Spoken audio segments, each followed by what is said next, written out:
पवित्र भूमि के आमी प्रणाम जानाई।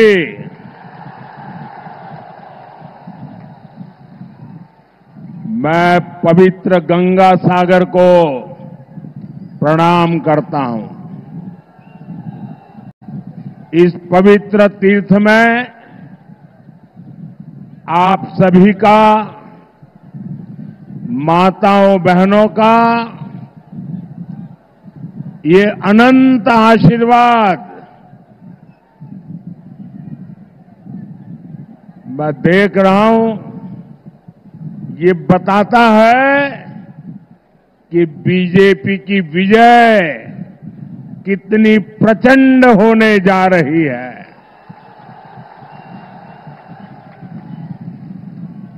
मुझे बताया गया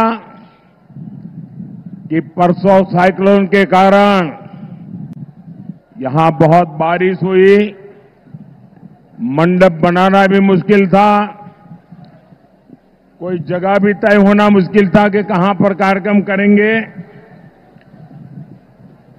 आखिर में कुछ ही घंटों में आप लोगों ने खुले में कार्यक्रम करने के लिए हिम्मत दिखाई और सूर्य देवता ने भी कृपा कर दी।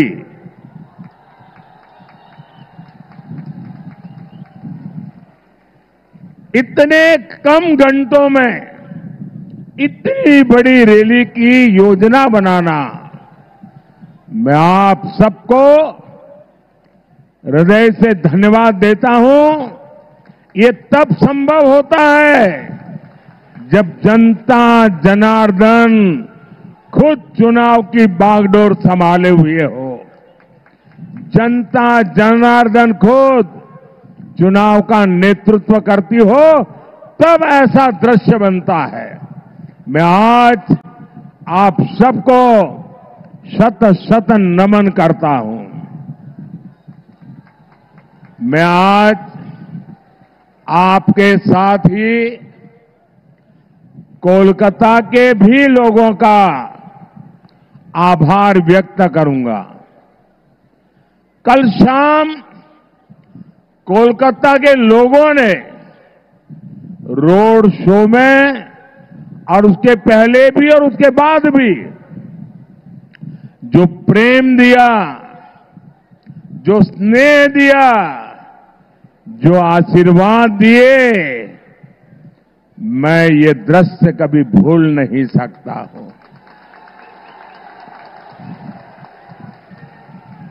मैं कोलकाता वासियों का भी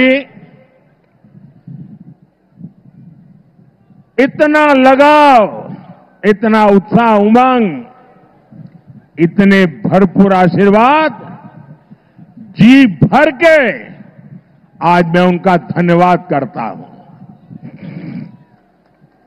साथियों, आपका ये स्नेह, ये साफ साफ संदेश दे रहा है।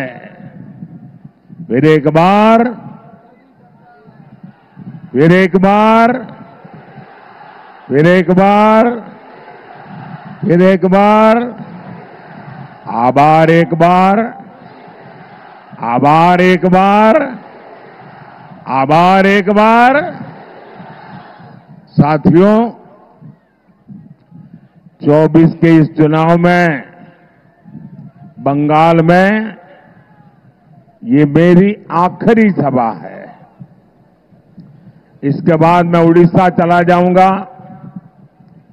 कल आखिरी दिन मैं पंजाब में बिताऊंगा। एक प्रकार से कल शाम को प्रचार पूरा हो जाएगा और उस अर्थ में बंगाल की ये मेरी 2024 के चुनाव की आखिरी सभा में इस पवित्र मिट्टी के दर्शन करने का मौका मिला है। आपके उत्साह और उमंग को अनुभव करने का मौका मिला है। 2024 का ये लोकसभा चुनाव कई मायनों में अलग है, अद्भुत है। ये चुनाव आगे बढ़कर के देश के राजनीतिक दल नहीं, देश के राजनेता नहीं, ये चुनाव कश्मीर से कन्याकुमारी, अटक से कटक, देश की जनता ने उसकी बागडोर संभाली हुई है। इस चुनाव का नेतृत्व देश की जनता कर रही है, क्योंकि उसी जनता ने 10 साल की विकास यात्रा भी देखी है और 60 वर्षों की दुर्गति भी देखी है। आप याद करिए, देश के करोड़ों गरीब जीवन की मूलभूत सुविधाओं से वंचित थे। भारत जैसे देश में भुखमरी की खबरें आम होती थी। करोड़ों लोगों के सर पर छत नहीं थी। महिलाएं खुले में शौच जाने के लिए मजबूर थी। पीने के लिए पानी नहीं। 18,000 से ज्यादा गांवों में बिजली नहीं। उद्योगों के लिए संभावनाएं नहीं। ये तो एक दृश्य। सबसे बड़ा दुर्भाग्य ये भी था कि सुधार के लिए चर्चा भी नहीं होती थी। परिवारवाद की राजनीति ने करोड़ों करोड़ युवाओं के सपने मार दिए थे। 5-5 पीढ़ी को आजाद हिंदुस्तान में तबाह कर दिया गया। उनके सपनों को रौंद दिया गया। उनकी आशा आकांक्षाओं को मिट्टी में मिला दिया गया। जो देश हमारे साथ आजाद हुए थे, हमसे छोटे थे, सामान्य थे, वो आज कहां से कहां पहुंच गए। हमारे पास इतना टैलेंट, इतना स्किल का सामर्थ्य, युवा आबादी की बढ़त, लेकिन हम पीछे छूटते चले गए। वही भारत आज जब नई रफ्तार से आगे बढ़ रहा है तो पूरी दुनिया देख रही है। आज पूरी दुनिया में भारत का डंका बज रहा है। बज रहा है कि नहीं बज रहा है? आज दुनिया में भारत का डंका बज रहा है कि नहीं बज रहा है? अमेरिका में भारत का डंका बज रहा है। यूरोप में भारत का डंका बज रहा है। ऑस्ट्रेलिया में भारत का डंका बज रहा है। जापान में भारत का डंका बज रहा है। ये किसने किया? ये किसने किया? ये किसने किया? ये किसने किया? ये किसने किया? जी नहीं, आपका जवाब गलत है। ये सब हुआ है आपके एक वोट की ताकत से। ये आपका वोट जिसने मोदी को मजबूत बनाया, और मोदी की मजबूत सरकार ने दुनिया में भारत का झंडा फहरा दिया। ये ताकत मोदी की नहीं, ये ताकत आपके एक वोट की है। हमने 10 साल में 4 करोड़ गरीबों को पक्के घर बना करके दिए हैं। 12 करोड़ से ज्यादा घरों तक पानी पहुंचाया। हर गांव तक बिजली पहुंचाई। आज हम विश्व की 5वीं बड़ी अर्थव्यवस्था है। हम तीसरी बड़ी अर्थव्यवस्था बनने की दिशा में तेज गति से आगे बढ़ रहे हैं। अब भारत विकसित भारत बनने की राह पर चल पड़ा है। अब आने वाले 5 साल स्वर्णिम भारत के निर्माण में निर्णायक भूमिका निभाएंगे।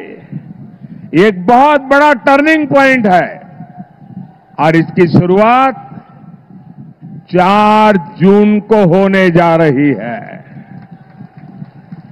साथियों, विकसित भारत के लिए विकसित बंगाल का निर्माण जरूरी है। ये तभी होगा जब आप ऐसे एमपी चुने जो इस विजन को लेकर चले। इसलिए मुझे बंगाल से ज्यादा आप कमल जिताकर भेजेंगे, इसका आशीर्वाद चाहिए। मुझे ज्यादा से ज्यादा बीजेपी के एमपी चुन करके आप भेजें, इसके लिए मैं आपका आशीर्वाद मांगने आया हूं।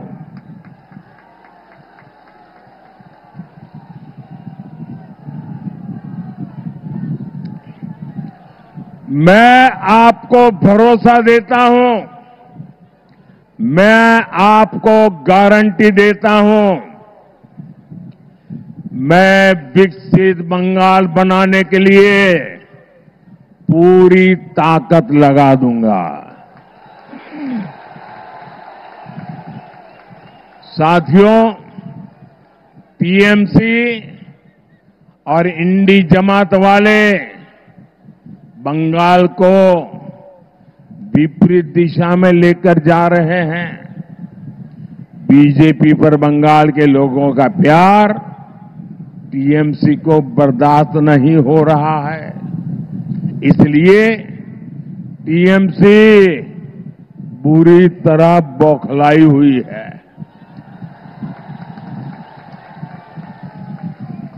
क्या क्या बोलते हैं।